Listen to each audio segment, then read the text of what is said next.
Hello learners, welcome to my channel Econvit.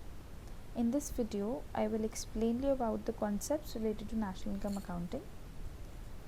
So what is national income all about? It is the total amount of goods and services produced in an economy in an accounting year. This was the same definition which you studied in class 10th by the name of GDP. So how are they both related? How are they different? So the first difference between these two is on their definition. National income talks about the goods and services produced in an economy, whereas GDP talks about goods and services within the domestic territory. So what are these goods all about? So these goods can be classified into two. One, producer goods and consumer goods. Producer goods are further classified into capital goods and intermediate goods. Capital goods are those which help for further production. For example, for a woodcutter or for a carpenter, the tools a carpenter uses, like hammer, is a capital good. Intermediate goods are those goods which has two characteristics. One, either they are meant for reselling or they get consumed in the process of production. So taking the same example of carpenter, if a carpenter is using nails or wood, because they are getting consumed in the process of production or maybe in the process of making let's say a table, they are called as intermediate goods. So I repeat myself, capital goods are those which are helping for further production. Intermediate goods are those which are either there to resell or are consumed in the process of production. Another type of goods are consumer goods or the final goods. So anything which is there for the final consumption by the end consumer are called final goods. So it can include capital goods as well. For example, if a firm is purchasing a machinery, it is a producer good, it is a final good as well, because the firm will use that machine to produce further and it's a part of capital goods, and it is not reselling that particular machinery, that is why it is final goods as well. Now the another word we understood, it was written was domestic territory. What is domestic territory? So it is about GEFs, that is geographical boundaries, embassies, fishing vessels, ships and aircrafts. Basically, when you talk about territory of a country, it talks about that whatever should be added in the domestic income. Domestic income is whatever is produced within the economic territory or the domestic territory.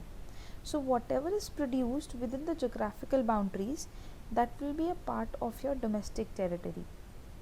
For example, any company who is producing, be it the company of the country or not, it is producing within the geographical boundaries, that means it will be added in the domestic income.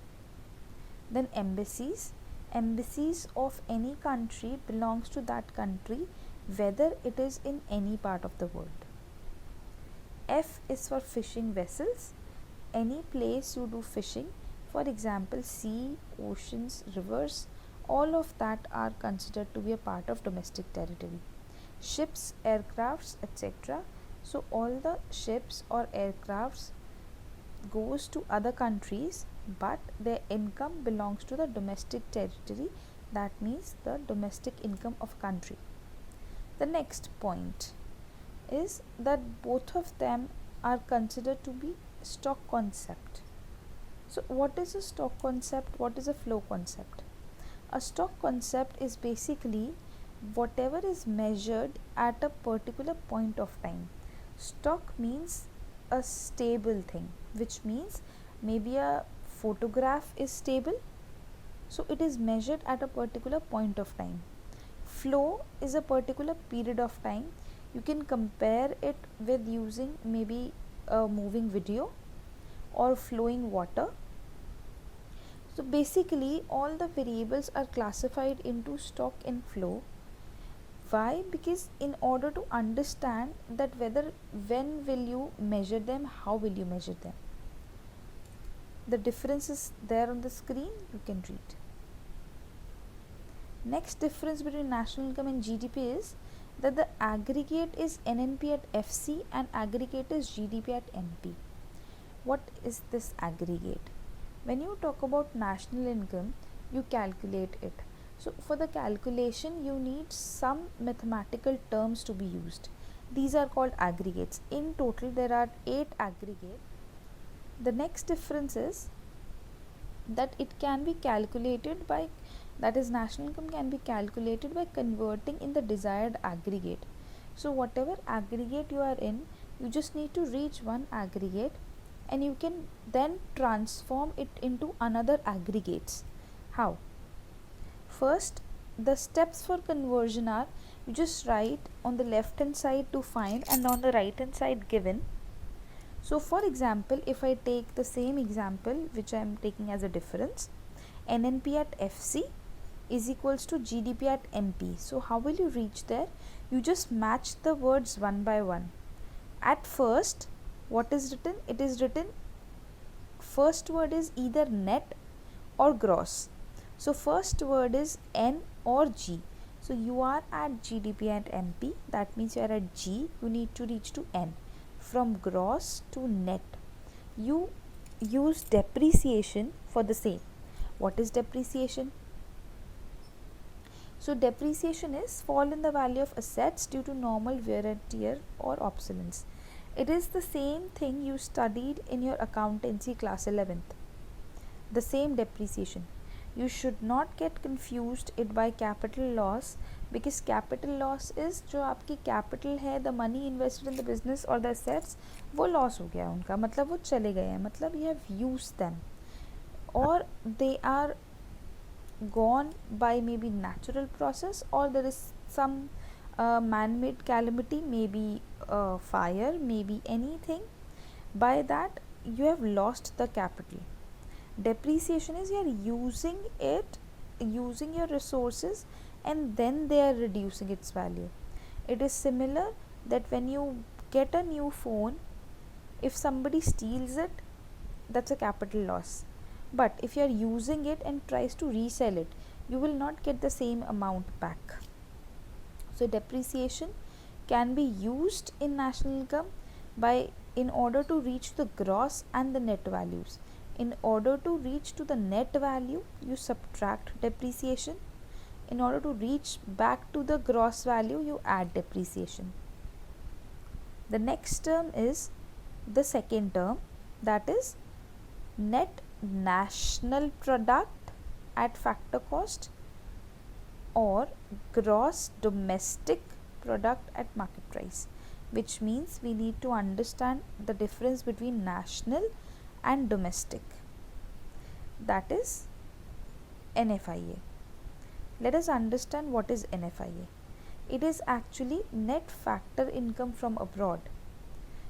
So what is factor income all about? If you remember your 9th standard, factor income, अगर आपको पालमपुर वाला chapter याद है, which was there in your 9th standard, it talked about certain factor inputs: land, labor, capital and entrepreneur. You did that in microeconomics chapter 1 as well and cost chapter as well. So land, labor, capital and entrepreneur are the factor inputs. You pay something to them, that is rent, wage, interest and profit. They are termed as the factor income. So we call them earned income because it's a two-way thing happening. Whatever you are contributing to them, you are getting back something. Because you are doing something and getting back, that is why it's called two-way transaction. On the other hand, transfer income is the money you are getting when you visit your family members or you get it without doing something, like old age pension or maybe festival bonus. They are transfer income. For that you are not doing anything, still you are getting something. because it is not doing anything productive. That is why it is not included in national income or domestic income. But factor income, because there's a two-way transaction happening and there is a productive work happening, that is why it is called factor income. So we are interested in knowing what is factor income from abroad. So that is, net factor income from abroad is the difference between factor income from abroad minus factor income to abroad, which means whatever I have earned from the different countries of the world, add that. Whatever you have paid from your country to other countries, subtract that. It can be part of domestic income. Remember, it is a part of domestic income. Why? Because domestic income, you include geographical boundaries, whatever is produced within the geographical boundaries. So if, let's say, Apple is producing iPhones in our country, that's a part of domestic income, and it is a part of FITA, factor income to abroad.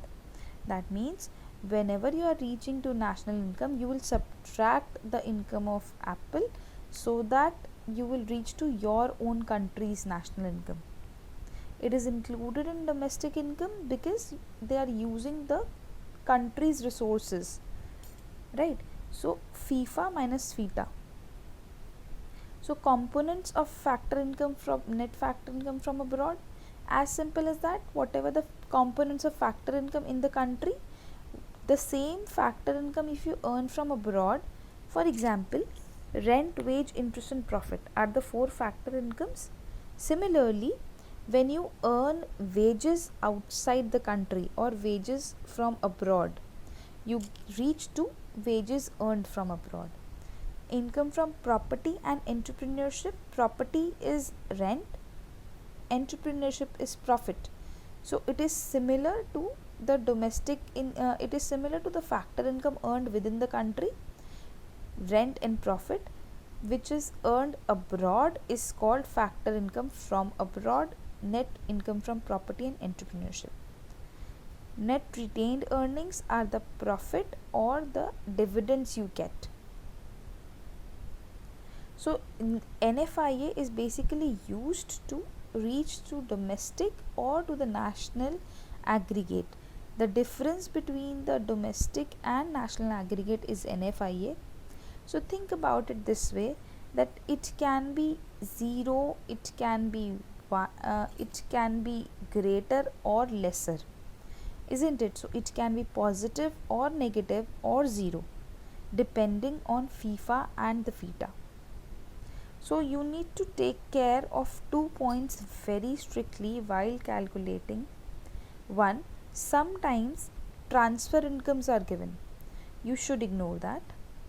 Sometimes you get net factor income to abroad, which means NFIA is negative. That means आपके पास ज़्यादा payments करी हैं outside the country as compared to whatever you have get in the country. And similarly, if net factor income to abroad is negative, that means it is NFIA. So the third thing you must know about conversion is about net national product at factor cost and gross domestic product at market price. So you must know about the difference between these two, that is NIT, net indirect taxes. So net indirect taxes is the difference between all the kinds of indirect taxes the government charges and all the kinds of subsidies the government pays. So if you think it is the actual market price, if you have read it, you generally read maximum retail price. So that maximum retail price includes all the indirect taxes and subtracts the subsidies, which means the market price. That means whenever you need to reach to the market price, add all the indirect taxes, subtract the subsidies, you will reach there. Which means in order to use NIT, you must understand that NIT is IT minus subsidies, and when you need to reach there you need to add NIT, and when you need to reach to factor cost, subtract NIT, that is minus IT plus subsidies. So there are some important points on these which I have already told you. You can read it. The next difference is that it is the GDP is calculated using three methods. These three methods are value added, income method and expenditure method. So have you ever thought that why only these three methods to calculate national income? Or do you think that national income calculated from any of these methods are same or different? So to know this video, you can reach to my next video, or you can see my next video. You will understand this. Thank you so much. See you. I hope you learned it. I hope you understood it. Please write any of your doubts in the comment box.